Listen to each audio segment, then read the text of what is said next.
Rồi xong rồi nè các bạn, đây là cái thành phẩm của mình làm từ sớm giờ ha. Cái món thịt chay khìa nước dừa các bạn. Bột này thì mình làm từ mình mua từ mì căng đó các bạn.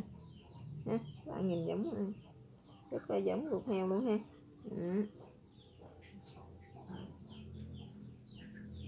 Cái vị ăn của nó thì nó hơi nó thơm của cái mùi ngũ vị hương đó các bạn. Ăn nó cũng rất là vừa ăn. Và các bạn muốn biết mình làm như thế nào thì tất cả các bạn muốn biết mình làm như thế nào thì mời tất cả các bạn sẽ vô bếp làm cùng mình nha.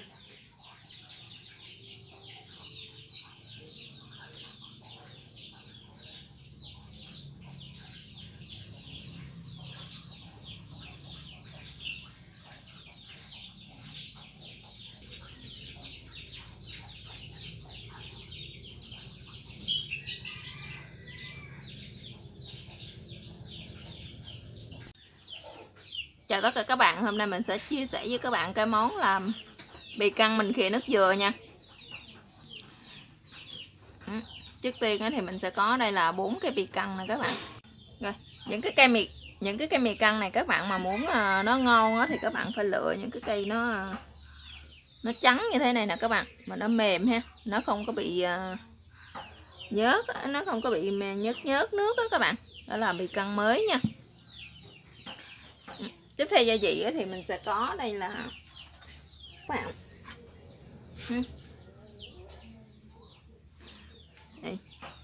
đây là mình có đây là màu điều ha, một cái chén dầu để một lát nữa mình chiên mì căng nè.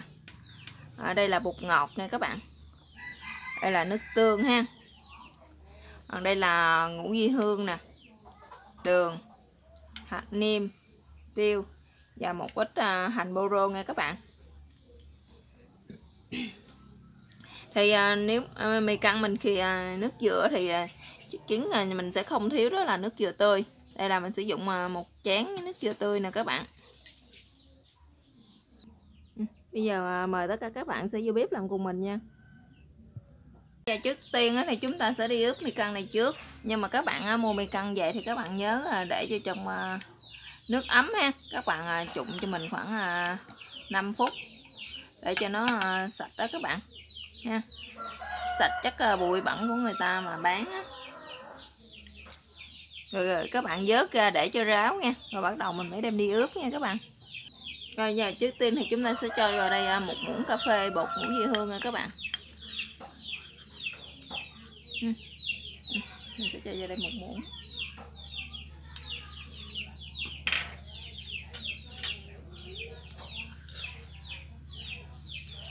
Nửa muỗng cà phê bột ngọt.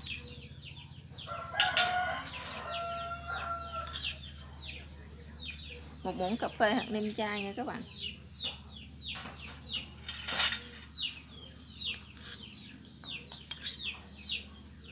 1 muỗng cà phê tiêu luôn.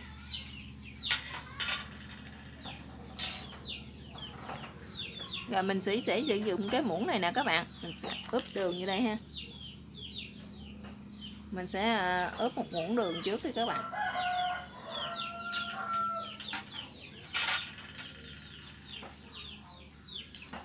Nước tương ha, mình sẽ ướp vô đây 2 muỗng.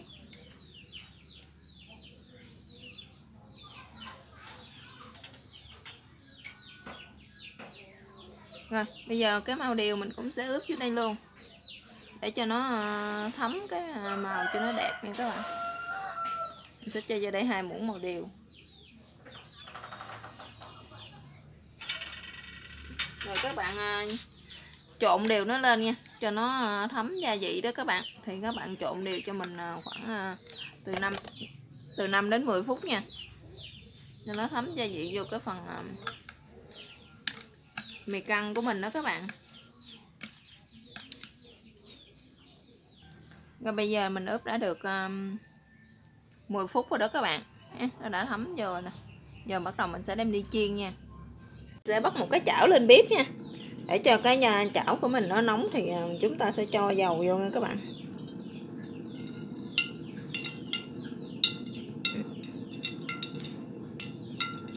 Các bạn bạn để cho cái chảo mình nó nóng thì cái dầu của mình nó rất là mau nóng nha. Đó, mình để vô giờ dầu nó chặt để các bạn nghe. Bây giờ mình sẽ chiên nha. Các bạn chiên cho nó giòn hết luôn nha các bạn. Nó vàng hết các mặt nha.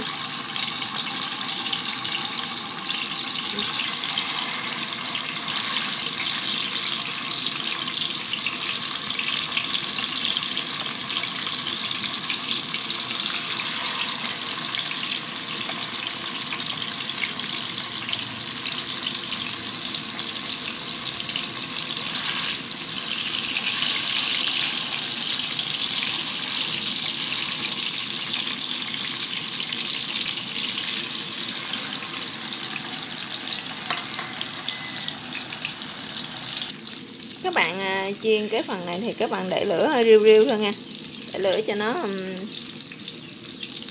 từ từ, để mà lửa nó mà nó lớn quá các bạn thì cái phần mì căng của mình nó sẽ dễ bị khét ha. Các bạn để cho nó vàng thiệt vàng thì mình sẽ dễ chở hơn. Mình thăm thử coi nó có vàng chưa nha các bạn. Chưa các bạn ơi. Nếu vàng thì nó chóc mình rất là dễ chở các bạn. Đó. Cái vàng là mình chở như vậy đó, rất là dễ. Mình chiên nó vàng như thế này là được rồi nè các bạn ha. Đó. Nó hơi vàng vàng vậy là được rồi đó các bạn.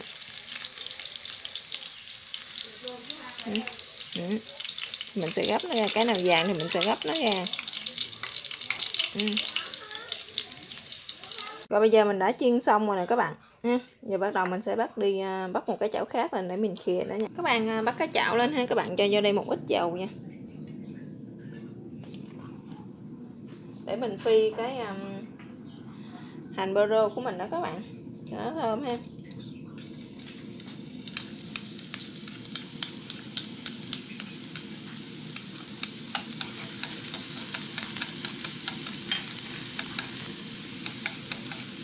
Các bạn để lửa nhỏ thôi nha, để lửa lớn quá thì cái hành của mình nó dễ bị khét, cháy khét đó các bạn. Rồi bây giờ hành của mình thì nó đã vàng rồi, bây giờ thì mình sẽ cho cái phần mì căng mình đã chiên hồi nãy đó các bạn, mình sẽ cho nó vô ha. Rồi bây giờ mình sẽ cho cái chén nước dừa này vô đây luôn.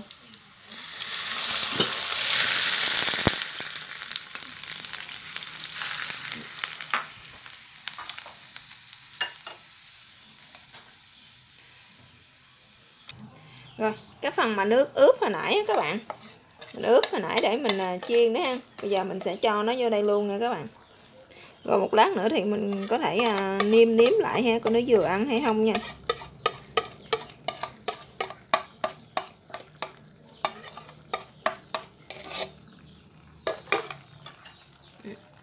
Thì các bạn ghim nó đến khi nào mà nó khô hết cái nước này á các bạn là được nha.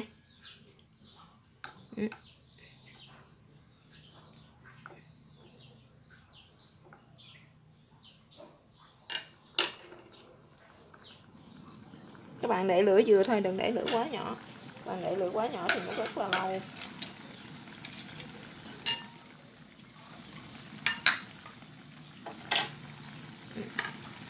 Cho nó sôi vậy đó các bạn. Giờ cái chảo của cái nồi khê của mình giờ nó cũng đã cạn nước rồi đó các bạn.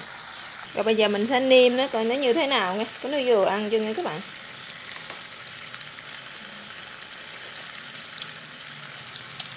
Như vậy thì khẩu vị gia đình mình thì nó đã vừa, còn khẩu vị gia đình của các bạn như thế nào thì các bạn có thể giảm gia vị theo tùy ý của mỗi gia đình ha. Các bạn, nó dậy lên cái mùi rất là thơm luôn đó các bạn ha. Nó ngọt ngọt ha. Nó mặn mặn, ăn cũng rất là vừa ăn. Các bạn muốn cho nó khô luôn cũng được ha, hoặc là các bạn để cho nó một ít nước như thế này nè, thì các bạn có thể ăn với lại cơm ha, hoặc là bún nữa các bạn, bánh mì nữa ha, cũng rất là ngon nha.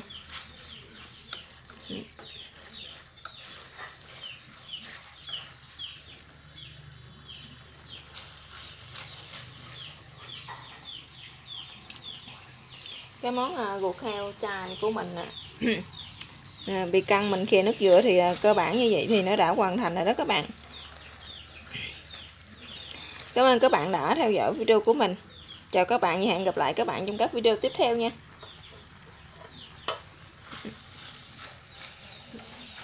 Các bạn thấy nó vậy lên cái màu nó rất là đẹp không? Màu nhạt tự nhiên luôn đó các bạn. Mùi thơm của ngũ vị hương ha,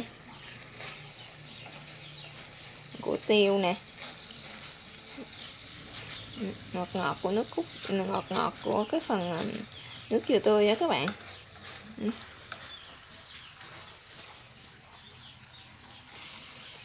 Giờ mình sẽ tắt bếp nha.